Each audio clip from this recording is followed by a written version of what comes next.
Thank you, everyone, for lining back up outside. I really appreciate it.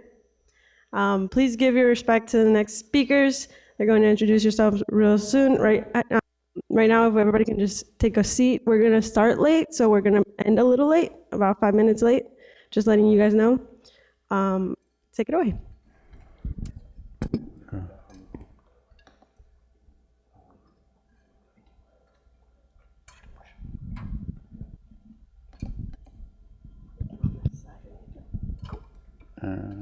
Open with Google Slides. Oh, is this not? What's up?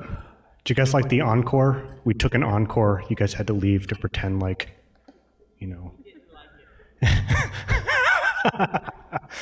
Well, I mean, I hate spoiler alert. You're not going to like it. No, very, very happy you're here. Are we, Good to go. Yeah, thank you for all coming back, actually. How do we project? Sorry. At least it's showing. It's not projecting. hey, we can ad-lib this too. The other dude did a pretty good job. No, you did. Good composure. It's a sign of a respectable human being.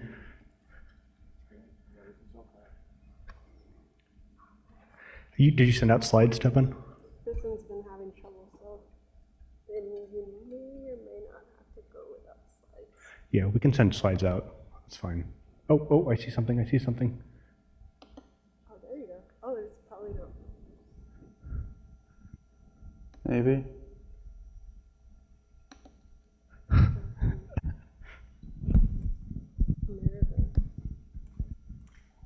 All right, you want me to start talking? You can start trying to fix? Oh, beautiful. Look at this.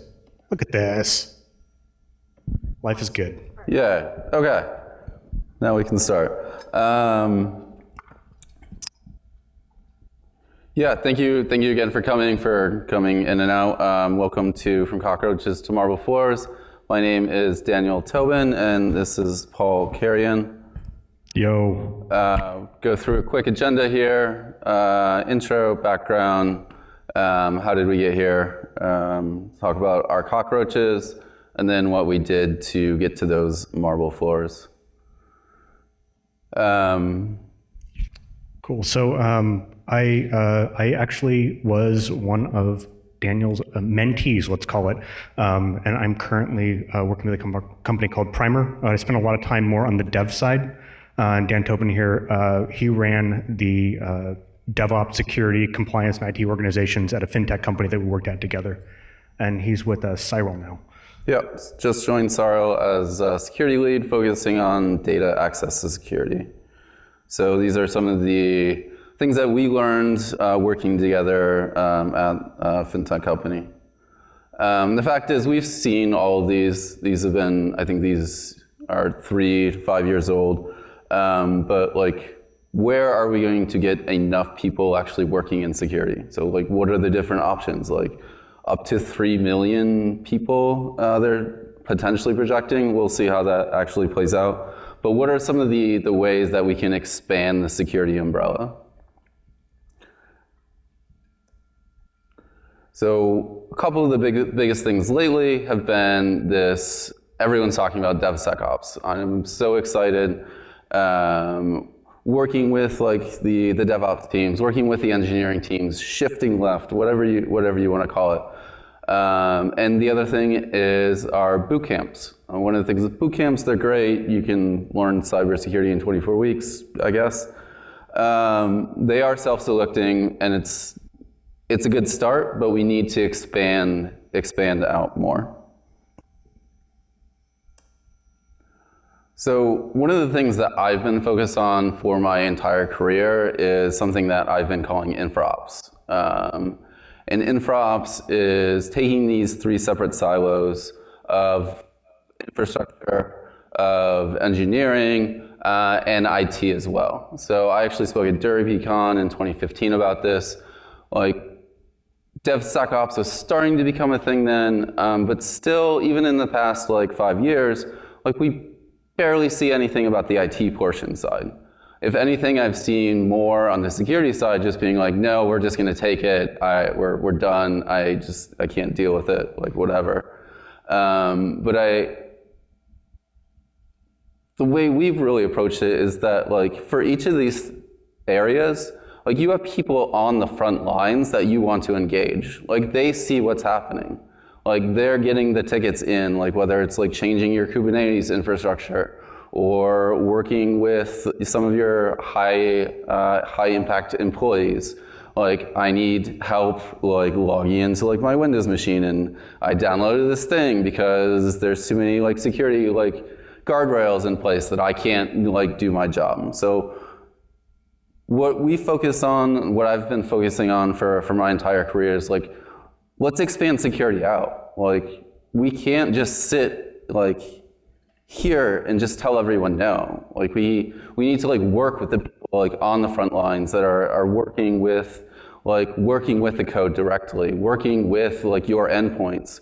They know how your endpoints are. They can tell you like if you talk to them about ransomware, like they're like, yeah, it's a good possibility that we might be like, these are the 5 people that are most likely to actually get ransomware because person A hasn't restarted their computer in like 7 months. Person B barely uses their computer, et cetera, et cetera. But the people on the front lines, they actually know what's happening. So why, like, let's go out and talk to those people.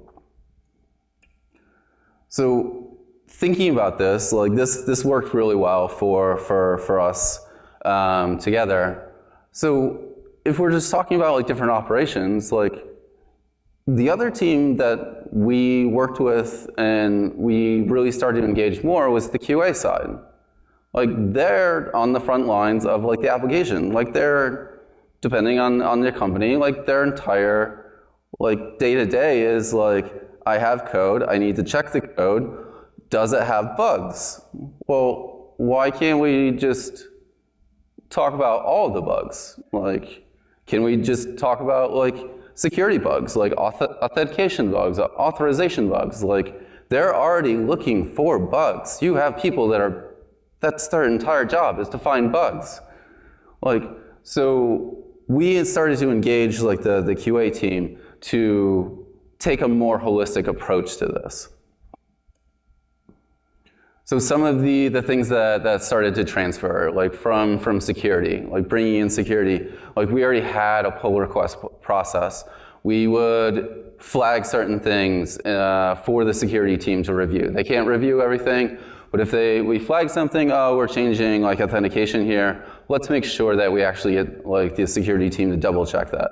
So we implemented going from LGTM, looks good to me, for engineering pull requests, to LGTS for security pull requests, all the way into like LGTQA. Like let's make sure that they're in GitHub working with the rest of the tools that the rest of our teams are working on. For years, we've been saying in security, oh, we need security advocates.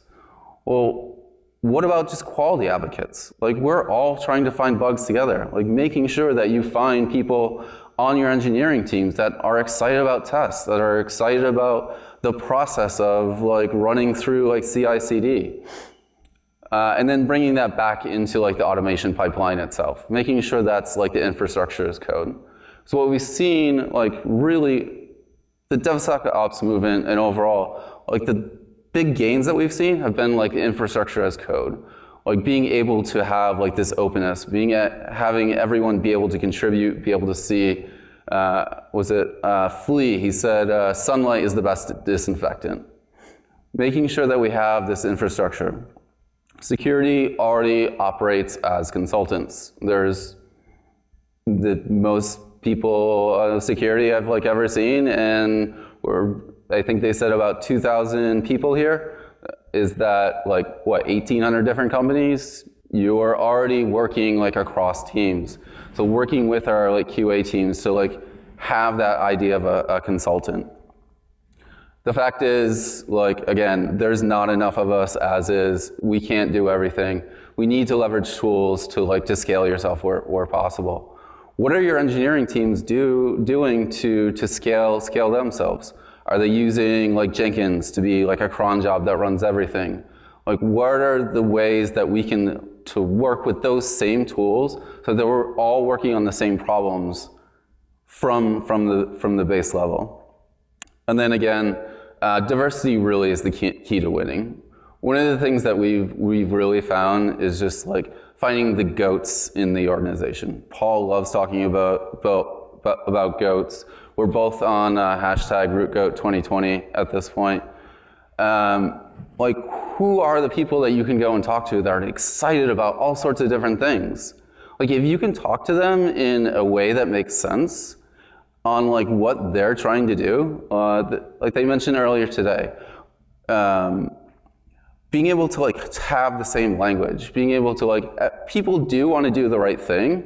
They don't necessarily know what the right thing is. So being able to like go and talk to them and being like, this is how I see it from the security side, but this is how it actually relates to your day-to-day job. Fact is, we're all hunting bugs. Like, they are security bugs. I think we mostly talk about that just so that people actually listen to us. But at the end of the day, we're all hunting bugs. Like, QA is focused on like 9 classes of bugs, and we've taken 1 class of bugs and like expanded that so that people like actually try to listen to us. But trying to go back out and being like, we're all hunting bugs. Like, that's what we're actually trying to do. We're trying to prevent bugs. We're trying to put out quality software for a great like end user experience. The fact is that the end user doesn't care if it's a security bug, like a feature bug, like a UX bug. Like, they're trying to do something, trying to make your software work. Like, they just want it to work.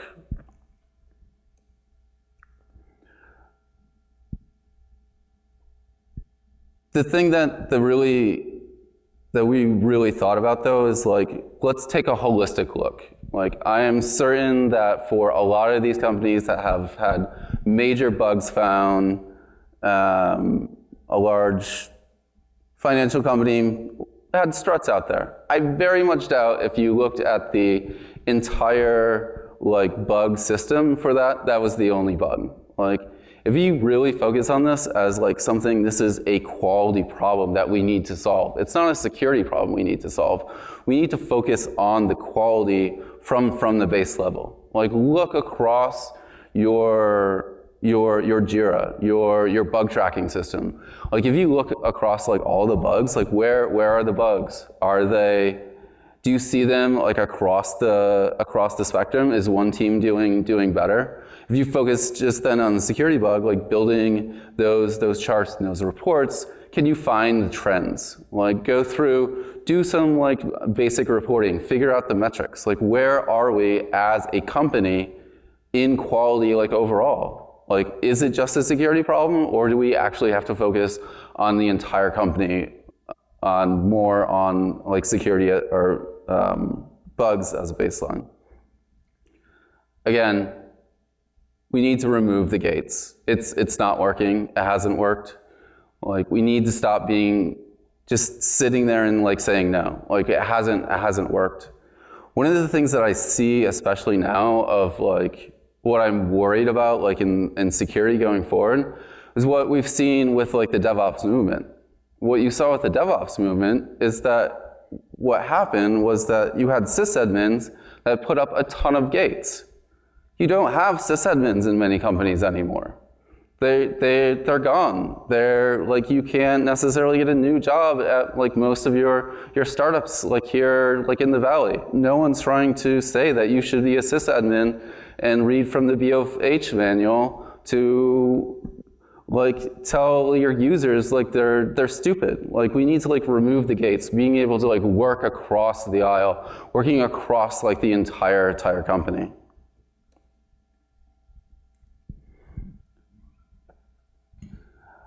I really think that if all we do is talk about security bugs, like we're creating a false dichotomy. We're saying this is my area. And if that's what you want it to be, it is your area. And I hope you have enough people and process in place that you feel not overrun from now being that just your area. Like the rest of the company is now running away and like doing their own thing, and you're left in your own area. Again, the real thing that we've seen from like DevOps, from DevSecOps, is infrastructure as code. Having this out there as openness, encouraging other people to contribute back. It's not just a sysadmin and engineers throwing back stuff like back and forth. It's everyone actually working together and encouraging people to actually contribute back. Like you now have a sense of ownership across like these aisles. So I'll let Paul talk about some of the things that we actually did. Yeah, so we got some coverage of some of the philosophy that I think that we came to in working together. Wanted to shift gears here and talk a little bit more about how we actually put this into practice, and then some of the best practices that we would recommend you investigating yourselves. So I'm a really big fan of alignment with a set of goals or metrics when you're working with your people or with your colleagues. And I think that the things that you tell people to work on or tell them that are important, humans are gamers. We will game those metrics. We're going to go after those sorts of things, and they can say a lot. So this is an example of the three teams, or three of the teams when Dan and I kind of got into this, and I was running on the QA side. You can see at a high level there is a real emphasis on agile type metrics, which are based around having, let's say, units of work that you can consistently produce. It is interesting to reflect on this, and also some qualification or quantification rather of like the amount of exposure that you have to badness, right? So if you're an InfoSec, it would be a weighted score of severity times the number of bugs. So how much exposure to badness weighted by how bad that thing was, right? And I think these are easier metrics to measure, but they also aren't in your control. And I think that that's a really critical problem. So when we thought about how we were going to set up new goals, we thought a lot about trying to align everyone together around a very similar set of goals, and trying to build highly leverageable tooling. So everyone really felt across those teams like they were charging towards the same thing. And obviously, we find that people that are excited about InfoSec are still going to gravitate towards and do things like code review from the perspective of making sure that security bugs don't get out there, right? People that are on the DevOps side are going to gravitate towards deployment problems. But when you start to tell people, hey, we can work together and we're going to be able to move so much faster and get out behind the 8-ball, it really frees up people's time to be able to do the sort of things that they love to do. And in sort of the DevSecOps world, they're talking about education. You can't educate people unless you're out there and doing it. So this is somewhat controversial, I think, but we focused everyone around the build pipeline health. And so looking at mean time to resolution and mean time to failure, really downplaying that number of bugs and bug severity. We were still tracking that internally because ultimately that's what we want to pull back down, but in kind of a stoic sense, we wanted to control the things that we can control, right? We were making investments. We wanted to make an investment that let us, when we, for example, discovered a new problem, so a new software defect of any kind, or we decided we had a new idea that we wanted to race out to win a customer, we wanted to make sure that we could go from ideation to production as quickly as possible. And we found that that gave us true agility, right? It let our people go out and ourselves to go out and really engage with people about what was important and move quickly in that regard. And we found that we spent a lot less time doing menial stuff that we didn't need to be doing. Ditto with the mean time to failure. When you have frequent incidents, outages, whatever else, frequent fire drills, you're not spending time on the stuff that you want to spend time on, people get burned out, but also you're not spending time on making things better. The second goal is codification, and I think this is a really interesting one.